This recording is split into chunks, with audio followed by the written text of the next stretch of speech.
I mean, my parents were mercifully free of the problem of religion. You know, they brought me up in this kind of a-religious atmosphere, which is their greatest gift to me, I think. And that's why you've gotten in so much trouble with every religious group. I had to, you noticed that. But no, there were, like many, many Indian Muslims, they saw that phrase, Indian Muslim, as a description of a community, not of a theology. And they certainly didn't wish to live in a state dominated by a religious belief. That's to say, they saw themselves as Indians first, and Muslims, you know, way down the line. And after all, they weren't by any means alone. I mean, in fact, even today, there are many more Muslims living in India than live in Pakistan. So it was a decision made by many people, but it split families.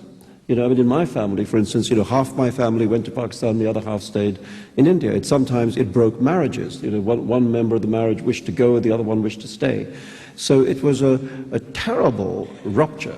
And then, of course, it was hugely exacerbated by the terrible massacres that took place at that time. And you said once that of the three countries that you grew up in, India, Pakistan, and England, Pakistan was the one you felt most like an outsider.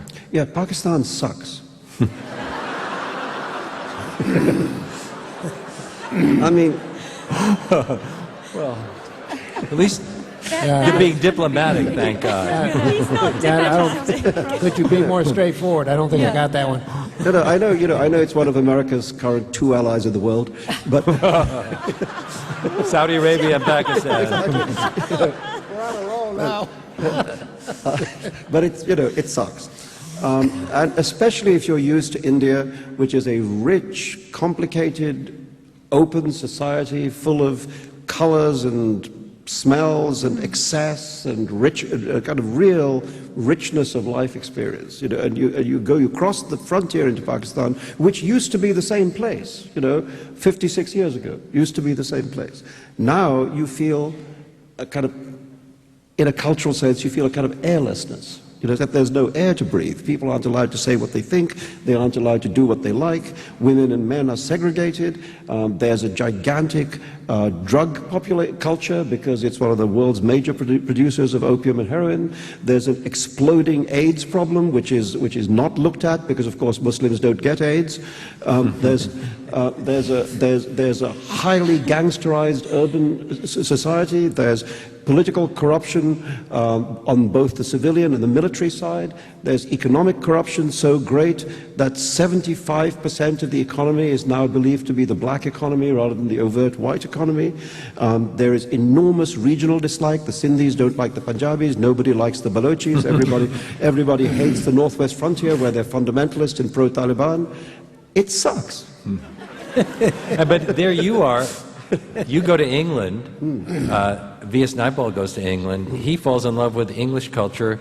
You fall in love with American culture. The Wizard of Oz, you've said, is one of the key works in your life. Well, and American rock and roll seems to be important to you, too. Yes, this is all true. This is all true. I'm essentially a very low-grade individual. Well, what happened to Dickens and all of those? What happened to Jane Austen? What happened to...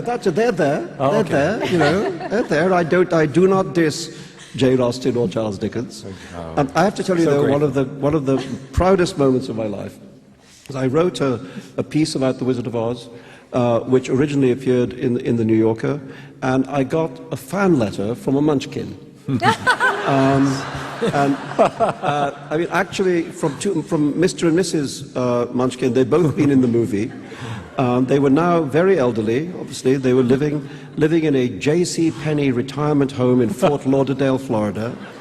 The lady, the man was called Manfred Raber, and his wife, that she had been an extra. She'd just been in the big Ding Dong, the Witch is Dead sequence, but he had been an important, you'll remember him, featured player. He played the Munchkin coroner.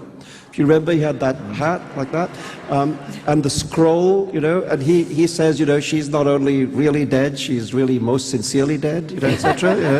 You know. Let the news at once be spread, the wicked old witch at last is dead. Yeah.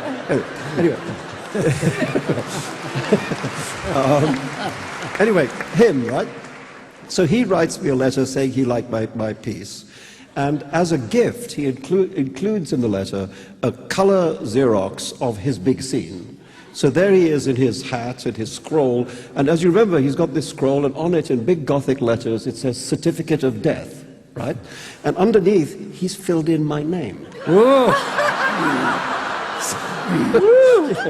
So, so I now have a Munchkin death certificate.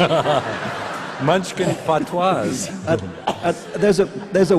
for a minute I think, how funny is this,